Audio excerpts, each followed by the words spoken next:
குடும்ப வாழ்க்கையில ஒரு சந்தோஷத்தை நாங்க பாக்குறதுக்கு என்ன ரெண்டு பேருக்கு மத்தியில் அண்டர்ஸ்டாண்டிங் இருக்கும். அதுக்கு எங்களுக்கு பெரிய உதாரணம் தான் அலி ரலியல்லாஹு தஆலா அன்ஹு, அதே மாதிரி எங்கட ஃபாத்திமா ரலியல்லாஹு தஆலா அன்ஹா அவங்களுக்கு மத்தியில் இருந்த ஜோடி. அவங்க கல்யாணம் முடிச்ச உடனே எடுத்த முடிவு என்ன தெரியுமா? வீட்டுக்கு உள்ள வீட்டு வேலைகள் எல்லாமே ஃபாத்திமா ரலியல்லாஹு தஆலா அவங்க சொன்னாங்க, அதை நான் பார்த்துக்கொள்றேன்.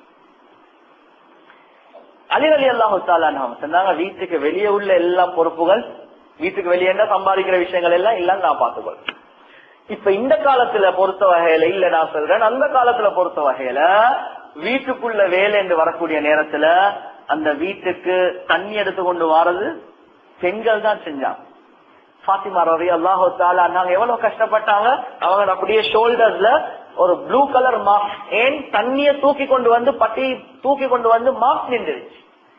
கைகள் எல்லாம் நாங்க சொல்லுவோம் சிங்களத்தால கரகட்ட இல்லைங்கச்சா. ஏன் அவ்வளவு வீட்டு வேலைகளை செஞ்சு அந்த மாவை அரைச்சி அவங்களோட கைகள் எல்லாம் அவ்வளவு வீட்டுல வேலை செஞ்சாங்க, புழுதிப்பட்ட நிலைமையில இருப்பாங்க. அப்ப வீட்டு வேலைகள் நாங்க அண்டர்ஸ்டாண்டிங் சொல்லுதுதான் பெண்களுடைய ஆக்குற விஷயத்துல அது கடமையா இல்லை, அது ரெண்டாவது விஷயம். ஆனா இது அண்டர்ஸ்டாண்டிங் மூலமா சரி வீட்டுக்குள்ள வேலை எல்லாம் நாங்க செய்யறோம்.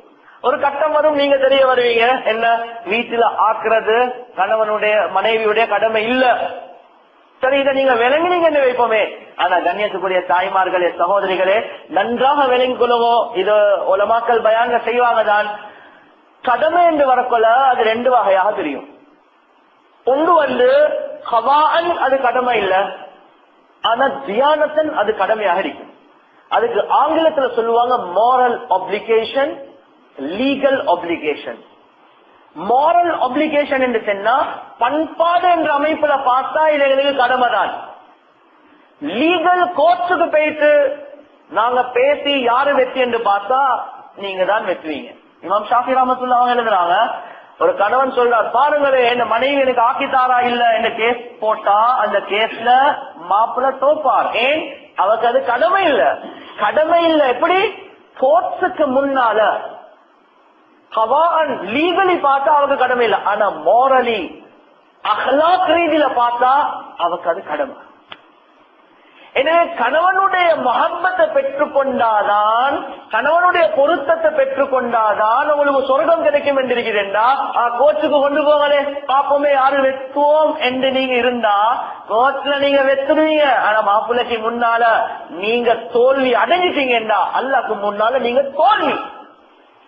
எனவே மாப்பிள்ளை கொஞ்சம் ஆக்கி தரசண்டா எங்களுக்கு ஆக்குறது கடமையா என்று கேட்டா நீங்க நினைக்காத நீங்க வெற்றி என்ன, நீங்க தோல்வி. ஆக்கி தரது எங்களுக்கு கடமையா, உங்களுக்கு அயன் பண்ணி தரது எங்களுக்கு கடமையா? கடமை இல்ல. கடமை இல்லைன்னா என்ன? லீகலி கடமை இல்ல, ஆனா பண்பாடு என்ற இதுல பார்த்தா நீங்க செய்யலாம். எனவே இதுக்குதான் சொல்றது அண்டர்ஸ்டாண்டிங். கண்ணியத்துக்குரிய தாய்மார்களே சகோதரிகளே, ஏழுமான மட்டும் அந்த கணவனுடைய முஹப்பத்தை அடையிறதுக்கு நீங்க முழுமையான முயற்சி செய்யணும். எனவே கிஃப்ட் டு a bride என்ற கிதாப்ல அழகான அமைப்புல எழுதுறாங்க, நீங்க சில கேள்விகளை கேட்டுக்கொள்ளுங்க. ஒரு வைஃப் என்ற ரீதியில நீங்க சரியான அமைப்புல நடந்து கொள்றீங்களா? அப்ப கணவனுக்கு செய்யக்கூடிய சிதமத்தும் இருக்கிறதே கண்ணியத்துக்குரிய தாய்மார்களே சகோதரிகளே, இது ஒரு சுமையாக நினைக்க வேண்டாம், இது ஒரு பாக்கியமாக நினைங்க. ஏனென்றா ஃபாத்திமா ரலியல்லாஹு தஆலா அன்ஹா அவங்க சொர்க்கத்துடைய தலைவி பெண்களுக்கு. ஒரு நாள் அவங்க நல்ல சோமை இல்ல, ரொம்ப காசு இல்ல. ஃபாத்திமா ரலியல்லாஹு தஆலா அன்ஹா அவங்க காலையில தஹஜ்ஜுதுக்கு எழும்பி தொழுது கொண்டிருக்கிறாங்க. அதான் சொன்னோடனே அலி ரலியல்லாஹு தஆலா அன்ஹு அவங்க மஸ்ஜிதுக்கு போறாங்க, இவங்க வீட்டுல தொழுகிறாங்க. தொழுந்துட்டு அலி ரலியல்லாஹு தஆலா அன்ஹு அவங்க வீட்டுக்கு வராங்க. இப்ப இவ அல்லாஹ்வுடைய கடமைகளை செஞ்சதுக்கு பின்னால இப்ப மாவரையில அப்படியே மாவு அரைச்சு கொண்டிருக்கிறான். மாப்பிள்ளைக்கு ரொட்டி சுட்டுறதுக்கு கடினமான காய்ச்சல். இதை கண்டவனே அலி ரலியல்லாஹு தஆலா அன்ஹு அவங்க சொன்னாங்க, பாத்திமா நீங்க கொஞ்சம் போய் ரெஸ்ட் எடுங்களே, நீங்க இப்படி வேலை செஞ்சீங்கன்னா அவனோட நோய் கூடும். பாத்திமா ரலியல்லாஹு தஆலா அன்ஹு சொன்னாங்களாம், நான் செஞ்ச ரெண்டு வேலையும் என்ற நோயை குறைக்குமே தவிர என்ன நோயை கூட்டாது. அல்லாஹுக்கு செய்ய வேண்டிய கடமை, கணவனுக்கு செய்ய வேண்டிய கடமை, இது இந்த நோயை கூட்டுமா குறைக்குமா? இது நோயை குறைக்குமே தவிர கூட்டாது.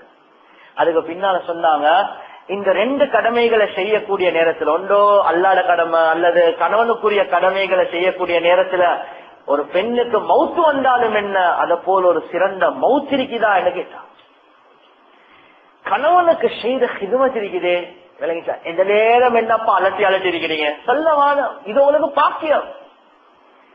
உங்களுக்கு சின்ன வேலையும் செஞ்சு கொள்ள இயலாது, கொஞ்சம் தண்ணிய நீங்க போட்டுக் கொள்ளுங்களே. இல்ல கண்ணியத்துக்குரிய தாய்மார்களே சகோதரிகளே, அந்த கணவன் வீட்டுக்கு வந்தா நீங்க ஒரு ராஜா மாதிரி அவரை கவனிக்கிறதுக்கு நீங்க பார்க்கணும், அவர் பார்க்கணும். மனைவி கிட்டால வேலை எடுக்காம இருக்கிறது, அது அவருக்குரிய பயான், இது உங்களுக்குரிய பயான். எப்படி இந்த ரெண்டும் பேலன்ஸ் ஆகுமோ அந்த நேரத்துல தான் கண்ணியத்துக்குரிய தாய்மார்களே சகோதரிகளே வாழ்க்கையில வெற்றி. இது பாக்கியமாக நினைங்க. ஏன் உங்களுக்கு பொருத்தம் அல்லாடணுமா, கணவனுடைய பொருத்தம் தேவை. அப்ப an examination paper and தொஹ்பாயே துல்ஹன்ல எழுதுறாங்க, gift to bride ல முதலாவது கொஸ்டின் என்னன்னா, நீங்க கணவனுக்கு முன்னால எலும்பி அவனோட புள்ளையில இலப்பட்டி அவங்கள ஃபஜ்ருடைய தொழுகைக்கு நீங்க மஸ்ஜிதுக்கு அனுப்புறீங்களா? முதலாவது கேள்வி. நாங்க இப்ப எஸ் தான் நோவா. அப்ப பெண்கள் என்று வரக்கூடிய நேரத்துல ஃபஜ்ருக்கு ஆண்களுக்கு முன்னால நாங்க எழும்புறதுக்கு முயற்சி செய்யணும். அதே மாதிரி சொல்றாங்க, நீங்க கணவனுடைய ஆடைகளுடைய விஷயத்துல நீங்க அடுத்த நாளுக்குரிய ஆடைகள் எல்லாம் இப்பே கழுவி அயன் பண்ணி ரெடி பண்ணி வச்சிருக்கிறீங்களா? கணவன் ஒரு பிரயாணம் ஒன்று போறதுக்கு முன்னால அல்லது தொழிலுக்கு போக முன்னால அவருடைய ஹெல்மெட் ஒரு பக்கம் தேட, பேக் ஒரு பக்கம் தேட, இதெல்லாம் தேட வச்சிருக்கிறாங்களா அல்லது எல்லாத்தையும் நீங்க ரெடி பண்ணி அவங்களுக்கு வச்சிருக்கிறீங்களா? இப்ப இது மாதிரி சின்ன சின்ன உதாரணங்கள் ஏன் போட்டிருக்கிறாங்கன்னா, நீங்க உங்களுக்கு இந்த கிதாபை வாசிக்கலாம். கண்ணியத்துக்குரிய தாய்மார்களே சகோதரிகளே, இந்த எக்ஸாம்ல நீங்க உட்கார்ந்து மார்க் பண்ணி பாருங்க.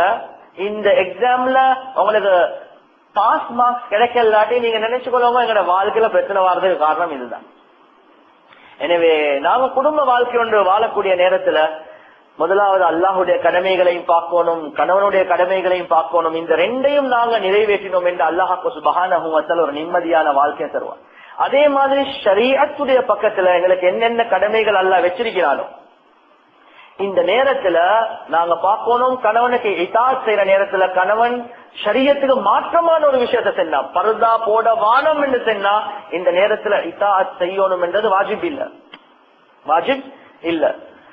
ஆனாலும் பர்தா போடாத ஒரு பெண் இருக்கிறார், அந்த பெண் பர்தா போடாம இருக்கிறது மாப்பிள்ளைக்கு ரொம்ப கஷ்டமா இருக்குது.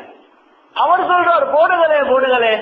இப்ப இந்த பெண் ரெண்டு விதமான பாவத்துக்கு ஆளாக்கப்படுறா. ஒன்று அல்லாஹ்வுடைய கடமை பர்தா போடணும், அதையும் செய்யாம இருக்கிறா. கணவனும் சொல்றா போடுறதுக்கு, அதையும் செய்யாம இருக்கிறா. எனவே கண்ணியத்துக்குரிய தாய்மார்களே சகோதரிகளே, எனவே பர்தாவுடைய விஷயத்துல நாங்க கணவன் வானம் சொன்னாலும் போடணும், கணவன் போடுங்கன்னு சொன்னா ரெண்டு விதமான பாவங்கள் வரும் போடாம இருந்தா. ஆனாலும் நன்றாக ஞாபகம் வச்சுக்கொள்ளும், ஆரம்பத்துல சொன்னது போல நீங்க ஹுகூக்குல்லாவுடைய விஷயத்துல மட்டும் கவனம் செலுத்தி கணவனுடைய ஹுகூக்குடைய விஷயத்துல புறப்பாடு செய்ய வேணும். ஏனென்றா எங்களுக்கு உலமாக்கள் என்ற ரீதியில் எங்களுக்கு வரக்கூடிய பெரிய கம்ப்ளைண்ட், ஹஸ்ரத் என்ன மனைவியை பத்தி சொல்றதுக்கு குறாண்டும் இல்ல, அவர் தொழுகையில எல்லாம் பக்குவம் ஹஸ்ரத், அவர் நோம்பெண்டா புடிச்சு கொண்டே இருப்பா, குரான் என்றா ஓதி கொண்டே இருப்பா, பர்தா என்றா அவக்கு யாரும் பார்த்தா அவக்கு சும்மா கரைஞ்சி போற மாதிரி அப்படிதான் இருப்பா. ஆனாலும் நிம்மதி இல்ல ஹஸ்ரத் என்றா விளங்கி கொள்ளவோ, நீங்க ஹுகூக்குல்லாவ செஞ்சு கொண்டுதான் இருக்கிறீங்க. ஆனா கணவனுக்கு செய்ய வேண்டிய கடமை இதெல்லாம் செஞ்சு உங்களுக்கு கணவன் பொறுத்ததை தேடணும் என்றா அது கிடைக்காது. நீங்க பார்க்கணும், கணவன் கேட்கறத நீங்க ஆக்கி கொடுக்கறீங்களா, அவர் வரக்குள்ள நீங்க சந்தோஷமா வெல்கம் பண்றீங்களா, அவருடைய தேவைகளை நீங்க பூர்த்தி ஆக்குறீங்களா, அவர் சொல்ற சாப்பாட்டை நீங்க ஆக்குறீங்களா. நீங்க கேளுங்க, இன்றைக்கு உங்களுக்கு என்ன ஆக்கி தரணும் கேளுங்க. உங்களுக்கு நீங்க இன்றைக்கு ஆபீஸ் விட்டு வரக்குள்ள உங்களுக்கு என்ன ட்ரிங்க் செஞ்சு வச்சிருக்கணும். கண்ணியத்துக்குரிய தாய்மார்களே சகோதரிகளே, பெண்களுடைய விஷயத்துல சில விஷயங்கள் சொல்லுவாங்க. ஒன்று சிக்கனம் இருக்கணும், சுத்தமும் இருக்கணும். இப்ப சிக்கனம் என்று சொல்ற நேரத்துல கணவன் இன்றைக்கு பிரியாணி ஆக்க சொன்னா, இல்ல நாங்க சிக்கனமா வாழ, நாங்க இன்னைக்கு பருப்பும் பானும் தின்னுவோம், இதுக்கு சிக்கனம் என்று சொல்றேன் இல்ல. கண்ணியத்துக்குரிய தாய்மார்களே சகோதரிகளே, கணவன் எது ஆக்க சொல்றாங்களோ இந்த நேரத்துல உங்களோட பக்குவத்தை காட்ட போவான். நீங்க ஏனைய விஷயங்கள நீங்க சிக்கனத்தை காட்டுங்க. எப்ப கணவர் ஆர்டர் பண்றாங்களோ அந்த நேரத்தில் அவர் செல்றத நீங்க ஆக்குங்க.